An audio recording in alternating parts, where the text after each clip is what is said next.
I try to get by, something that I'm not into. My mind is paralyzed. Don't care, I just might pack my bags and take off tonight.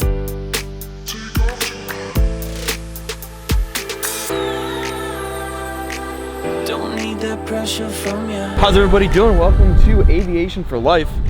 Today we are at the airport. It is a super warm day for November. A little bit windy, but that's all right. We'll take it. It's going right down the runway, so that's nice. Now, I know I haven't put out a video in a while. College has been going great. I have 2 more weeks left, 1 more week with class and another week with finals, and then I am off for Christmas break for about a month, so expect a lot of flying there. There's gonna be some good videos coming out. But today we are at the airport because 484 has been having a little issue with its EGT, so we had our mechanic look at it, and we thought that we would take it up and fly today and just make sure everything is okay with it. And might go up and do some lazy 8, some other kind of maneuvers like that.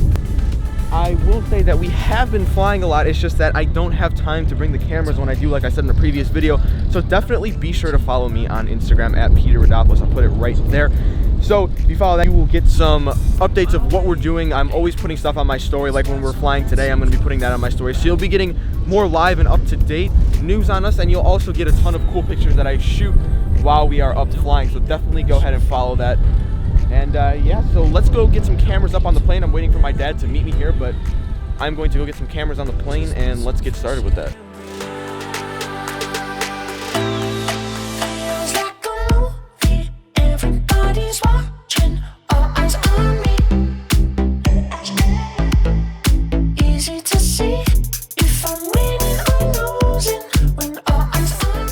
All right, plane is out, cameras are on and ready to go. What we gotta do is close up the maintenance hangar, and we are going to be off in the air.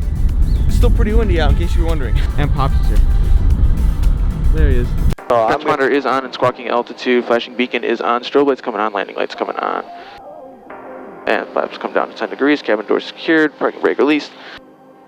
Takeoff time is required. It's 11:45. You ready to go? I'm ready to go. All right, let's do this. Skypark traffic, Skyline 91484, departing runway 21 will be a southwestbound departure, Skypark.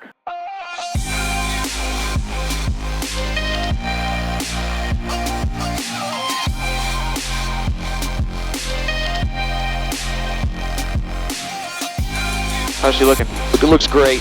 Yeah? Yep.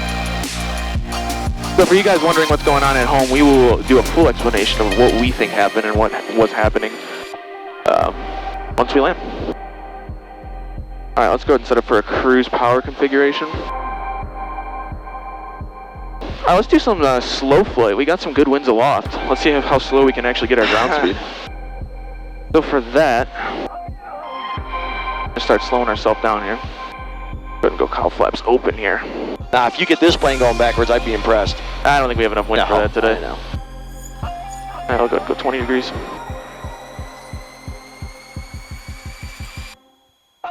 Highland traffic, 28 Sierra, base 10, 61 knots. middle bend.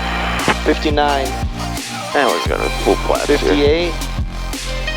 55. 52.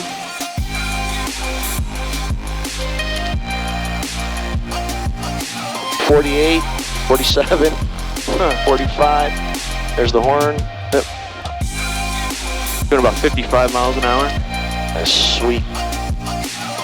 You know, I hate technology. Come on. There we go. 41 knots.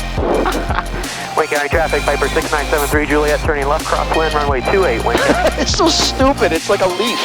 Let's go into a power on stop here. 4604, Satellite 60, helicopter currently 5 miles from Kedzie, inbound on practice RNAV, runway 32, Jefferson County. And there's a stall. Full power's coming in. Wayne County traffic, Bonanza 83. Flaps immediately to half flaps. Sorry. Oh, you're good. Wayne County traffic, Piper 6973, Juliet, turning left downwind for 28, Wayne County. And back into the green. Flaps coming up to 10. And flaps coming full out. All right. Time still look good. Yep. What do you want to do? I'd love to just check that glide slope. Okay. You want to run over to Mansfield? Yeah, let me dial it all in and let me read the approach. I mean, you can start heading over there. Okay. November 484 radar contact, 18 miles northwest, northeast of Mansfield Airport. Full heading at 220 vector 2 ILS final approach course. All right, 220 and location checks for 484. All right, so we got our frequencies all in. We got 110.5 in here. Final approach is going to be 323. You got that loaded in there for me. Thank you. And our decision altitude is going to be 1840. Sounds good to me. My vision blurred, so I forget. Dying to hold you, but you left me here for dead. How could I do what I've done if I'm in love?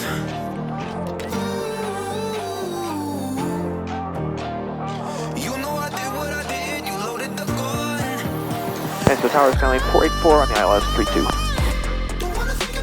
Skyline 901 484, Mansfield Tower, wind 200 at 15, gust 26, runway 32, cleared for the option. After the option, proceed VFR and course to the east. Alright, clear for the option 32. After the option, proceed VFR to the east, 44. November 484, you're departing the Delta to the east-northeast. Frequency change approved, squawk VFR. Alright, frequency change approved, squawk VFR. Thanks for the help, 44. Yeah, we're definitely making our way across the ground. Yeah, we're cruising. This view is what made me want to get a 182. It was when Doug took us in Satinas to... And we were just hauling? Yeah. After being in 150s and 172s all the time? Yep. And looking down going, oh my god, the ground's actually blowing by us. Alright, so we are going to be landing at a 2,400 by 37 foot wide, more like 35 foot wide airport, in 20 gusting 26 knot winds. So look forward to that. Shouldn't be too big of a deal. The good old Skyline can take the wind. Yes, right. you can. Come on.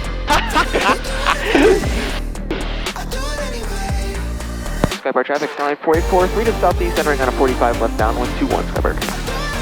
Alright, carpeet's coming on, props full forward, make sure set, fuel selector is on fullest tank, top flaps closed, gear is down and locked, and seatbelts are fastened. Skybar traffic, Skyline 44, 45 left downwind, 21 Skybar. Skybar traffic, Skyline 44, to the final 21 Skybar.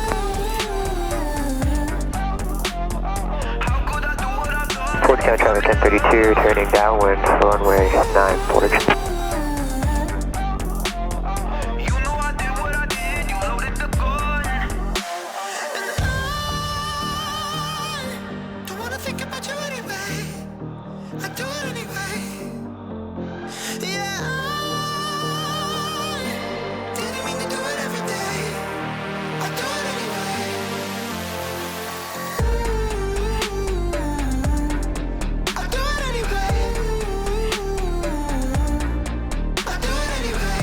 Very nice. Thank you. That was really super good. I think we landed about 12 miles an hour.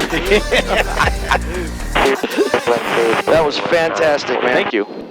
So you might be looking at, we were kind of really high on final, and the reason I do that is because if you get too low, like on a normal day, coming over that highway with those trees and the winds churning you up, it's just not worth it. And we had such a big headwind that, as you see, as soon as we touched down, I mean, we were...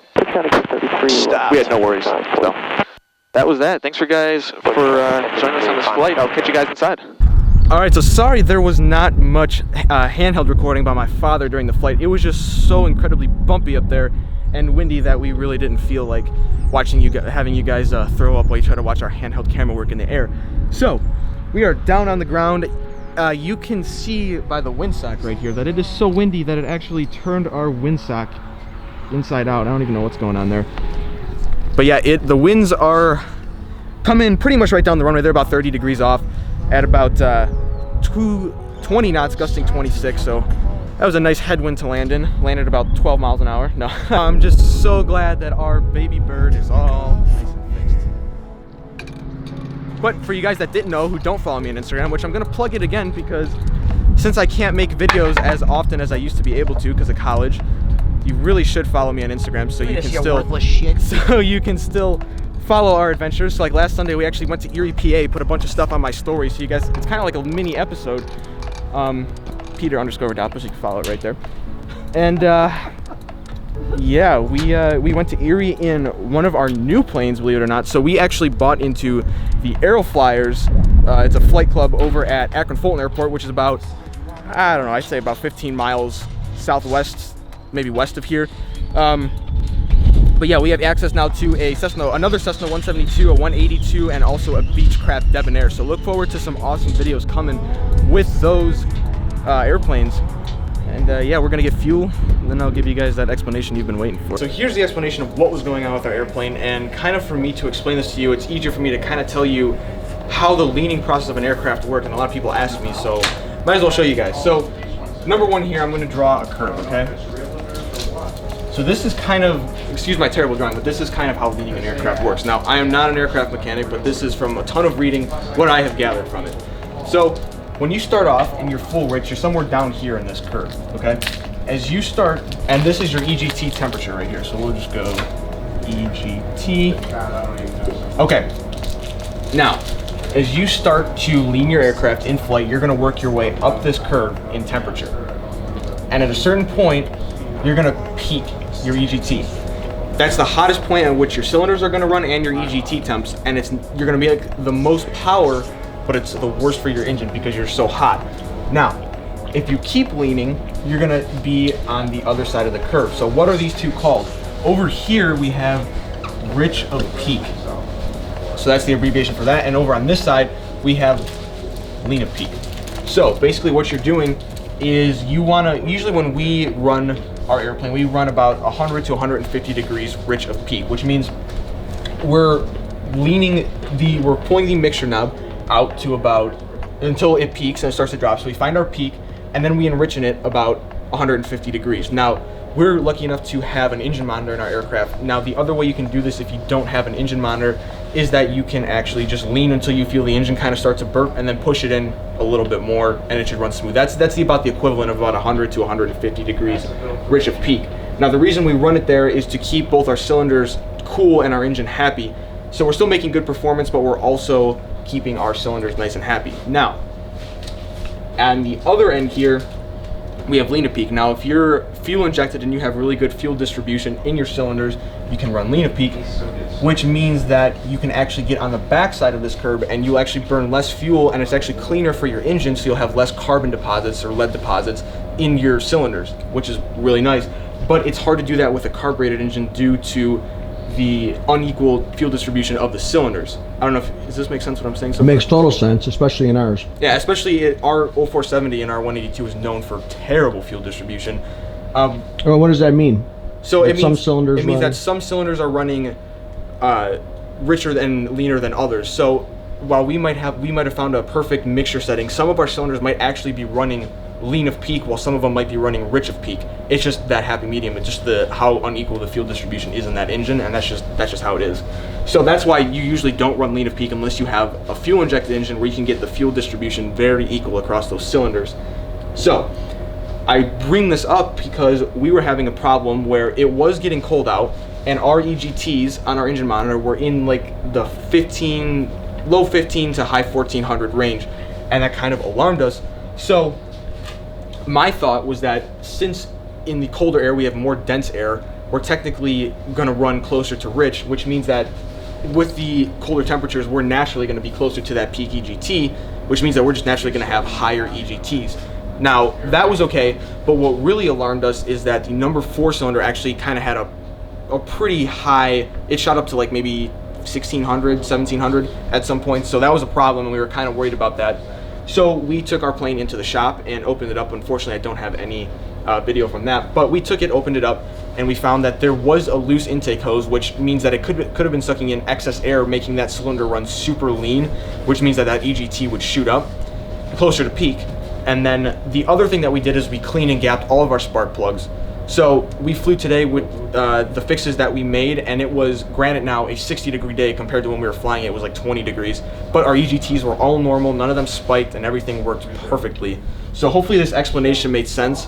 If you guys have any questions or want me to go further into detail on engine leaning, feel free to comment below because I would be happy to do a video just on that. But that's the short little story on what was going on with our airplane. But it's fixed, and it's ready to fly, and we're happy. Am I supposed to push record? Did you not hit record? That is going to do it for today's episode. Be sure to smash that subscribe button. Let's see if we can get this video to 100 likes. I have a feeling that you guys can do it.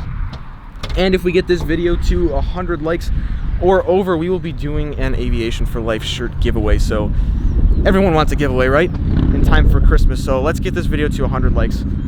Now, all we have to do is put the plane away. I'm not going to bore you guys with that. Be sure to like, subscribe, comment, follow us on all of our social media, especially my Instagram right here.